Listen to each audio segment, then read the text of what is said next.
오늘 말씀은 구약성경 사무엘상 22장 14절에서 18절까지의 말씀입니다.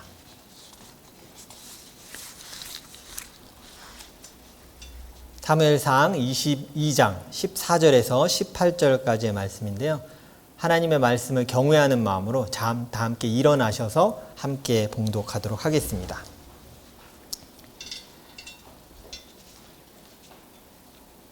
한 목소리로 봉독하겠습니다. 그러자 아히멜렉이 왕에게 대답하였다. 임금님의 모든 신하들 가운데서 다윗만큼 믿을 만한 사람이 누구입니까? 더구나 그는 임금님의 사위인 동시에 경호실장이며 이 궁중에서 매우 존귀한 사람이 아닙니까? 그가 할 일을 하나님께 여쭙는 일을 제가 오늘에 와서 처음으로 시작한 것입니까? 전혀 그렇지 않습니다. 임금님은 이 종이나 이 종의 온 집안에 아무 허물도 돌리지 말아 주십시오. 이 종은 이런 일을 전혀 아는 바가 없습니다. 그런데도 왕은 이런 선언을 내렸다. 아히멜렉은 들어라. 너는 어쨌든 너의 온 집안과 함께 죽어 마땅하다. 그리고 왕은 자기 곁에 둘러서 있던 호위병들에게 명령하였다. 너희는 당장 달려들어 주님의 제사장들을 죽여라. 그들은 다윗과 손을 잡고 공모하였으며 다윗이 도망하는 줄 알았으면서도 나에게 귀뜸해 주지 않았기 때문이다. 그러나 왕의 신하들은 손을 들어 주님의 제사장들을 살해하기를 꺼렸다. 그러자 왕이 도액에게 명하였다. 내가 달려들어서 저 제사장들을 죽여라. 그러자 에돔 사람 도액이 서슴없이 달려들어서 그 제사장들을 죽였는데 그가 그날 죽인 사람은 모시 에봇을 입은 제사장만도 85명이나 되었다. 아멘. 앉으시기 바랍니다.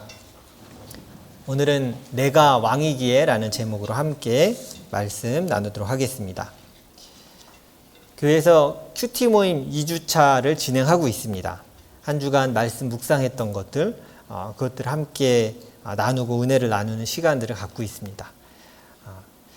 목회자인 저에게도 그 큐티 모임이 저는 다 들어가잖아요. 모든 큐티 모임 다 들어가는데 말씀을 붙들고 살아가려는 성도들의 모습이 사실 저한테 참 많이 도전이 되고 이런 표현을 하면 제가 썼다 지었다 이게 몇 번 했는지 몰라요. 이 단어를.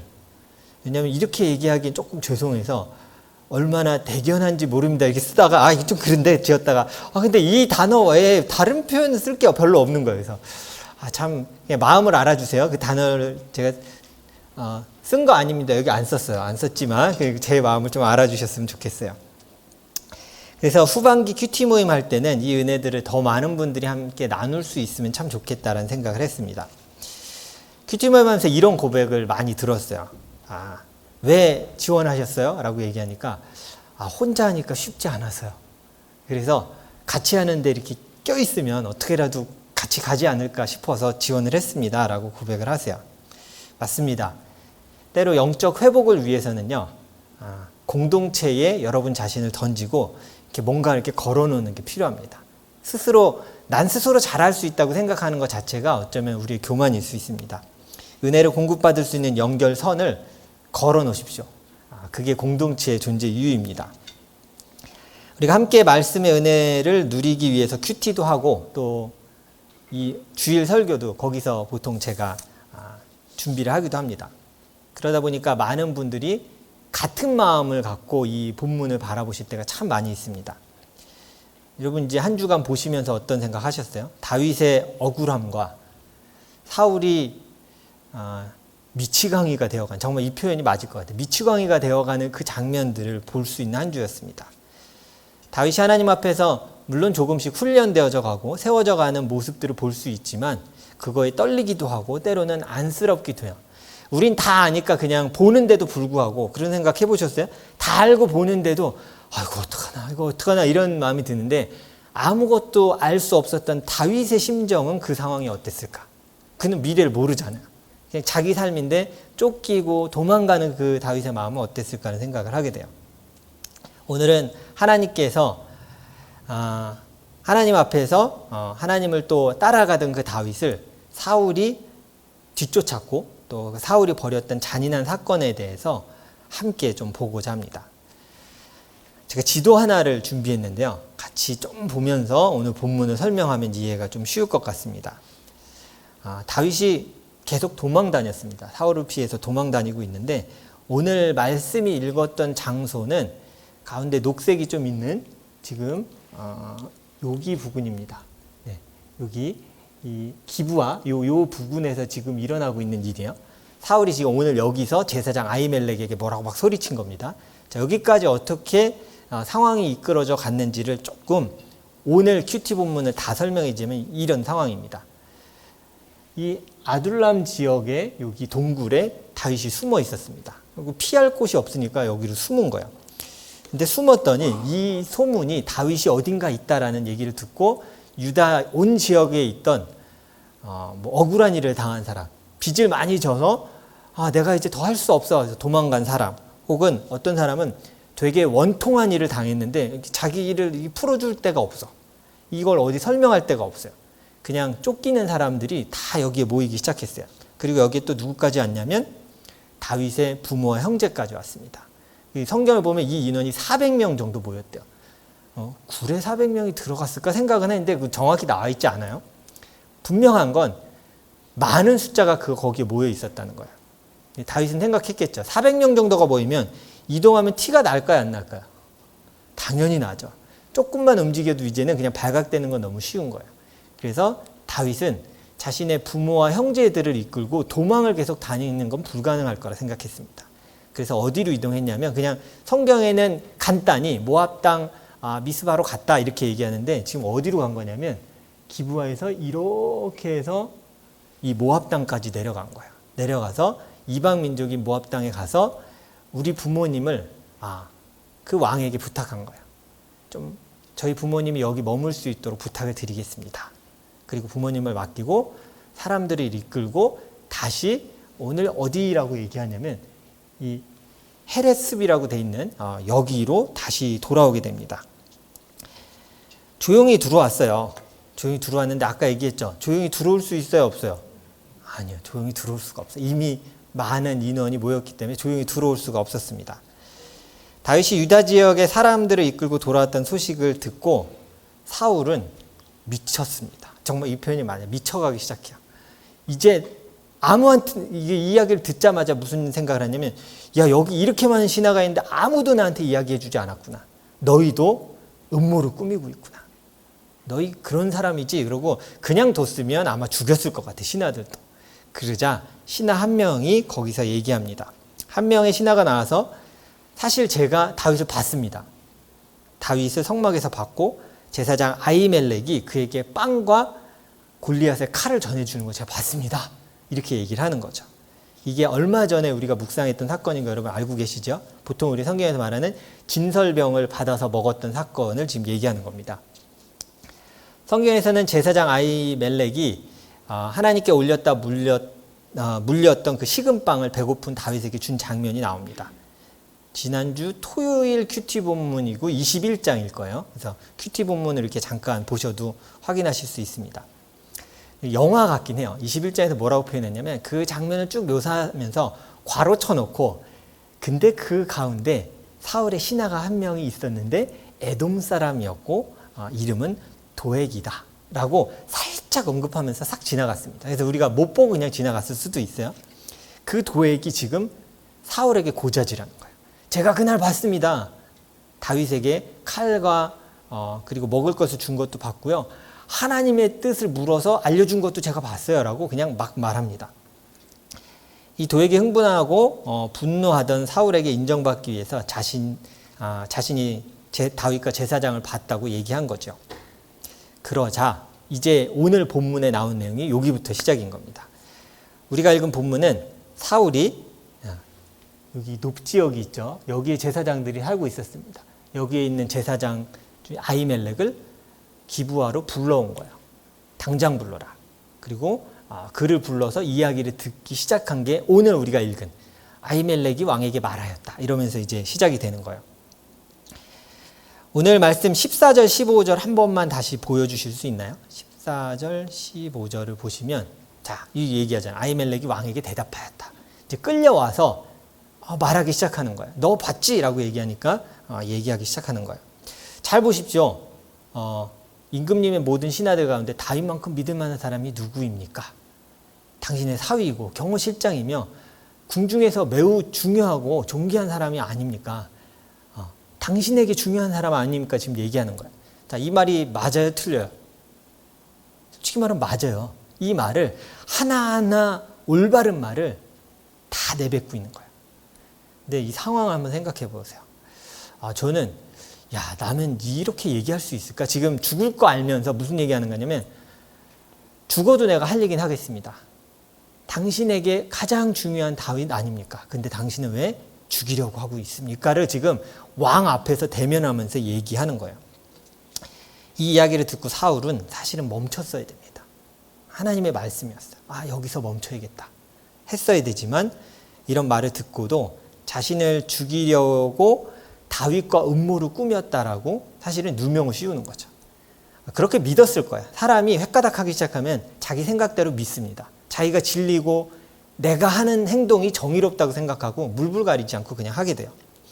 그래서 그 자리에서 제사장들을 죽입니다. 제사장들이 같이 왔을 거 아니야? 제사장들을 죽이고 여기서 끝나면 되는데 끝나지 않고 저 제사장들이 살고 있는 성까지 쳐들어가서 거기에 있는 성경을 보면 갓난아이, 젖먹이 아이까지 다 죽였다고 얘기해요. 제사장의 가족을 다 죽였어요. 뿐만 아니라 모든 동물까지도 다 죽였습니다.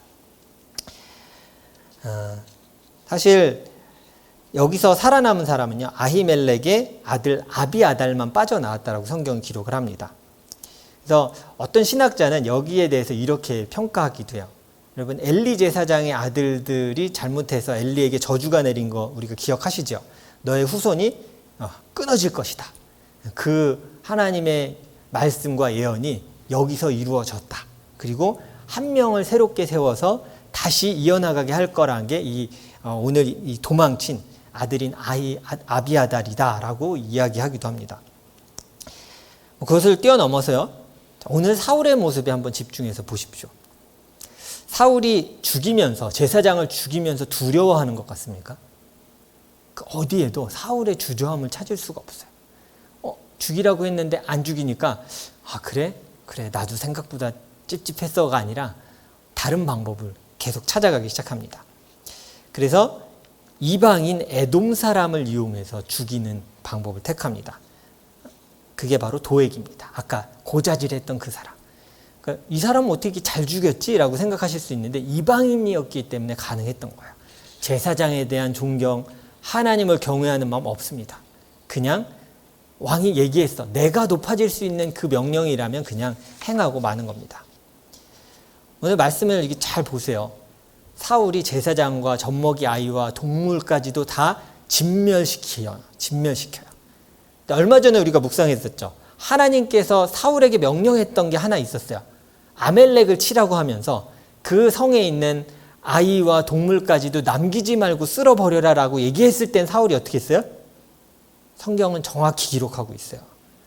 뭐라고 사울이 거기서 사울을 묘사하고 있냐면 그가 좋은 것들을 보기가 아까워서 좋은 것들을 따로 구별하여서 살려두었다. 그 왕도 살려뒀거든요. 이상하죠? 하나님이 명령하신 진멸하라는 명령은 자기 뜻대로 필터링해서 살려둡니다. 근데 하나님의 기름 부은 자에게 손대지 말라고 하나님 분명히 누구나 다 아는 말씀이에요. 근데 거기에 대해서는 서슴지 않고 제사장을 다 죽입니다. 제사장만 죽였어요? 진멸시켰어요. 찾아가서 젖먹는 아이까지 동물까지 싹. 생각해 보십시오. 지금 이 사울 왕은 어디 나라의 왕이에요? 이스라엘의 왕입니다. 지금 노브는 어느 나라 백성이에요? 이스라엘 백성이에요. 거기 제사장은 누구를 섬기는 제사장이에요? 이스라엘을 섬기는 제사장이에요. 그러니까 자기 나라, 자기 백성을 자기 손으로 죽이는 거야. 그러면서도 무엇이 문제인지를 모르고 있습니다. 그래서 사울은 모르는데 군인들은 알고 있습니다. 사무엘상 22장 17절 뒤를 잠깐 보시면요, 이렇게 나와요. 함께 읽어보겠습니다. 시작. 그러나 왕의 신하들은 손을 들어 주님의 제사장들을 살해하기를 꺼렸다. 여러분, 이거 군인들도 알고 있었던 거예요. 이스라엘 백성은 하나님이 이거 정말 원치 않으시는 일인데 이걸 하라고요? 왕의 명령이지만 못하는 거예요. 못 죽이고 벌벌 떨고 서 있어요. 사울도 알았겠죠. 이들이 못하겠구나. 그래서 누구에게 말해요? 도액에게 말해요. 그는 이방인이거든요. 하나님의 법은 아랑곳하지 않는 사람이에요. 자기와 아주 비슷한 사람을 고른 거예요. 넌 할 수 있지? 죽여. 85명이나 된 제사장들을 그 자리에서 다 죽입니다. 근데 사실 오늘 신하들이 가졌던 이 마음이 맞는 마음이에요. 아무리 명령이 와도 하나님의 뜻이 아니라면 내가 이걸 할 수 없습니다라고 얘기해야 돼요. 그것이 경외함입니다. 근데 사울에게는 이 하나님을 향한 경외함이 이미 사라진 거예요. 다윗도요, 사울이 정말 원수 같은 자였지만 그를 죽일 기회가 몇 번 이제 나올 거예요. 이제 여러분 큐티 할 때 나올 겁니다. 몇 번, 2번 정도 죽일 기회가 그에게 있었습니다. 근데 죽이지 않아요. 같이 한번 거길 보도록 하겠습니다. 앞으로 저희가 묵상할 말씀이긴 한데요. 24장 10절입니다.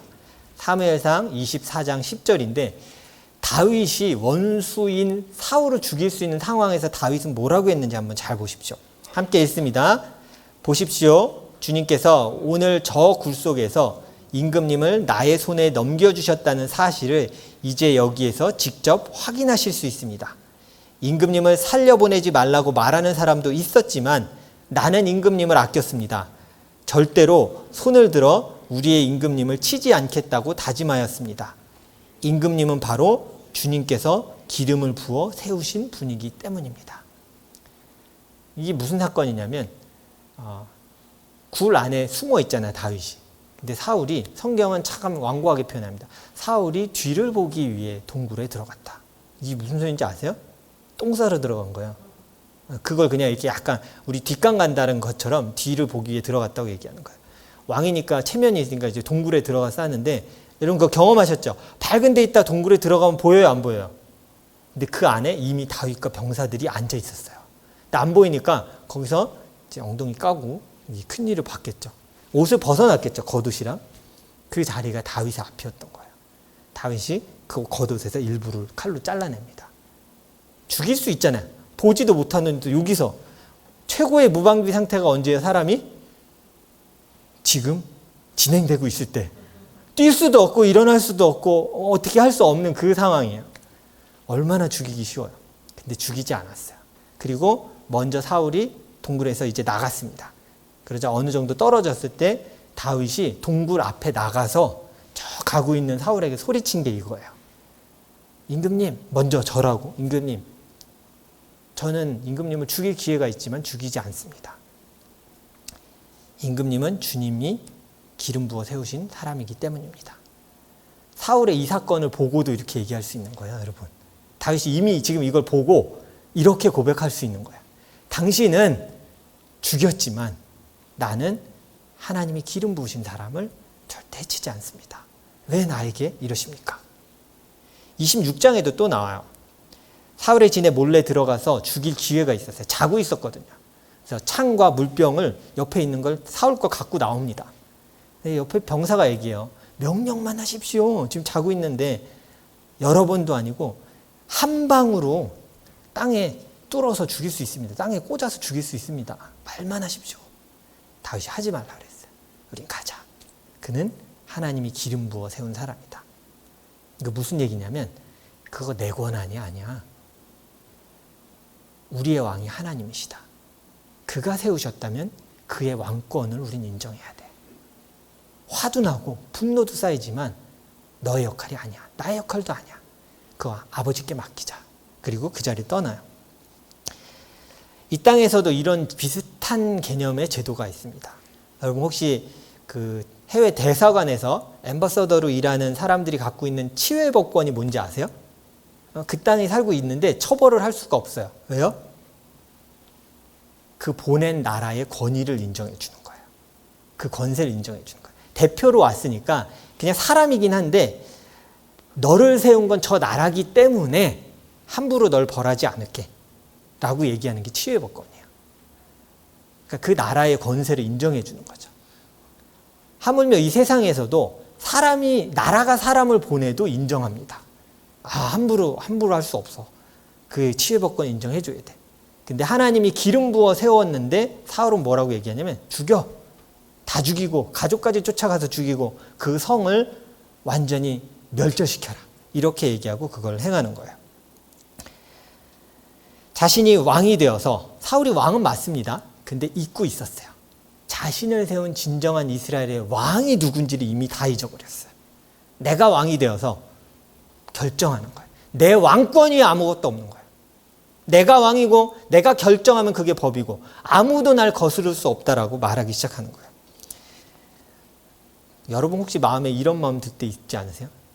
네가 감히 나한테, 드라마에서 많이 나오죠. 네가 감히 나한테 이렇게 라는 교만한 분노가 사실 사울을 미쳐가게 만들고 있었던 겁니다. 사울과 다윗의 차이는요, 단지 기름 부은 자를 해치고 해치지 않고의 차이가 아닙니다. 그 차이는 악한 자의 심판이 누구의 권한인지를 아는 거예요. 다윗은요, 너무 악할지라도 그 심판의 권한이 진정한 왕이신 하나님께 속해 있음을 알았고요. 사울은 내가 왕이고 내가 판단할 수 있다고 생각한 거예요. 그게 제사장일지라도 내가 판단하면 죽일 수 있다고 생각한 겁니다. 이 땅에서 사람들이 갈등하고 다투는 이유 중에 가장 큰 이유는 뭐냐면 이거예요. 내가 너 잘못을 봤어. 내가 너를 깨우쳐 줄 거고 내가 심판할 거고 내가 널 고쳐주고야 말겠어. 가끔 그런 고백 하시는 분 있죠. 저는 입이 근질거려서 그냥 못 넘어가요. 전 꼭 얘기를 해야겠어요. 잘 생각해 봐야 돼요. 그 무슨 얘기냐면 잘못된 것은 내가 고쳐줘야겠어요. 그 마음 가운데 중심에 뭐가 있냐면 내가 심판자가 되고 싶은 거예요. 세상에서의 갈등이 왜 일어나냐면 솔직히 말하면 다 각자 심판자가 되는 거예요. 내가 심판자인데 넌 틀렸어. 내가 심판자인데 널 보니까 넌 잘못됐어. 그러니 싸워요. 그게 가정에서도 싸우게 되고 우리 일터에서도 그렇고 삶에서도. 내가 왕인데 내 기준으로 볼 때 넌 잘못됐어. 그러니 네가 바꿔. 라고 싸우기 시작하는 거예요. 오늘 사울을 보고 우리가 기억해야 됩니다. 사울이 이 행동을 할 수 있었던 이유는요. 자신의 유익을 위해서 죄를 덮어버린 거예요. 내 이익이 된다면 그게 잘못됐을지라도 나는 그냥 넘어갈 수 있다라고 생각한 거예요. 스스로 왕이 되어서 제사장까지 심판하고 죽일 수 있다라고 여긴, 따라해 보세요. 하나님의 왕권을 무시한 사람. 이 시대를 살아가는 우리가 범할 수 있는 쉬운 죄예요. 내가 다 판단해요. 막 때로는 보면서 막 욕을 해요. 입에 담을 수 없는 욕을 하면서 막 사람에게 비난해요. 주님 우리에게 물으실 거예요. 누가 왕이냐? 누가 판단할 것이냐? 악인의 판단이 나에게 있지 아니하냐? 왜 넌 다투고 싸우고 그 자리에서 네가 왕이 되려고 하느냐라고 얘기하실 거예요. 하나님의 왕권과 심판자들에게 권위를 빼앗아 나의 것으로 만드는 행위입니다. 그것이 죄가 되어서 자신에게 허물이 됨을 우리는 알아야 돼요. 주님은 말씀하십니다. 우리가 억울한 일을 당할 때에 우리의 왕 대신 하나님께 아뢰십시오. 저는 다윗을 찾아갔던 그 억울한 자의 모습이 우리 같아야 된다는 생각을 좀 했어요. 억울한데 어디다 싸울 수도 없고 어떻게 말할 데가 없어요. 그러면 어떻게 해야 돼요? 주께 찾아가야 돼요. 주님께 기도해야 돼요. 주님, 내 진짜 억울한데 근데 싸우지 않을게요. 근데 내 이 억울함은 하나님 아시니 하나님이 해결해 주십시오. 나에게 능력도 없고 싸우고 싶은데 그 권한이 나에게 없음을 인정합니다. 당신이 나의 왕입니다. 심판자의 권한이 당신에게 있음을 다시 고백합니다. 다투고 싸우려 하지 말고 그 문제를 주께 가져가십시오. 그것이 하나님이 나의 왕 되심을 드러내는 행동이에요. 심판자 되도록 그 권위를 주께 내어드리십시오. 하나님은 이렇게 하나님의 왕권을 인정하고 자신의 주인이 하나님이심을 고백하는 사람에게 약속하십니다. 이사야서 41장 11절에서 12절인데요. 설교를 마무리하면서 우리가 이 말씀을 함께 읽고자 합니다. 하나님 이렇게 약속해 주셨어요. 같이 한번 읽어보겠습니다. 시작. 너에게 화를 낸 모든 자들이 수치를 당하며 당황할 것이다. 너와 다투는 자들이 아무것도 아닌 자들처럼 되어서 멸망할 것이다. 내가 아무리 찾아보아도 너에게 대적하는 자들은 만나지 못할 것이며 너와 싸우는 자들이 아무것도 아닌 것 같이 허무한 것 같이 될 것이다. 그럼 이 땅을 살아가면 우리는 수없이 많이 다툼과 갈등을 경험합니다. 시비를 당할 거예요. 그리고 분노가 치밀어 오르고 억울한 일도 당할 겁니다. 많이 이렇게 얘기해요. 아무리 그리스도인이어도 싸울 건 싸워야 돼. 아무리 그리스도인이어도 나쁜 사람한테는 같이 싸워야 돼. 여러분, 성경은 뭐라고 얘기하냐면 내가 너의 심판자가 되겠다라고 주님이 말씀하세요. 내가 갚을 거고 내가 그 너의 억울함을 알고 있으니 나에게 맡겨라라고 얘기하고 있어요. 다툼과 갈등이 판을 치는 세상에서 우리는 빛과 소금으로 부름을 받았습니다. 이건 분명한 일이에요. 요즘 한국 사회도 그렇고 여기도 점점 그렇잖아요. 정치적인 여러 가지 걸로 인해 갈등이 심화되고 다투고 요즘 조금 심각한데 한국에서 그렇잖아요. 20대, 30대 남자, 여자들이 서로 막 욕하면서 싸워요. 왜 싸우지? 잘 보세요. 그 안에 서로 왕이 된 거예요. 너가 잘못된 거고 다퉈서 이기려고만 해요. 하나님께 왕권을 내어드리는 일이 하나도 없어요. 그리스도인들조차. 여러분은 그런 세상에서 빛과 소금으로 부름받은 자입니다. 그 억울함과 갈등의 사이에서 하나님이 심판자 되심을 고백하는 여러분 되시기를 축원합니다. 우리의 억울함을 들으시는 왕이 계심을 잊지 마십시오. 사울이 잘못했던 건 그냥 제사장을 죽였어요가 아니에요. 그 근원을 들여다보셔야 돼요. 사울에게는 내가 심판자이며 내가 왕이라는 마음이 자루잡고 있었기 때문입니다. 그건 오늘을 살아가는 우리에게도 살인을 저지르지 않을 뿐이지 우리에게도 있을 수 있는 함정임을 꼭 기억하십시오. 주님이 왕 되시고 심판자 되심을 기억하는 자가, 그리고 하나님이 왕 되시도록 높여드리는 자 되도록 그런 삶을 살아가신 여러분 되기를 간절히 축원합니다. 함께 기도하겠습니다.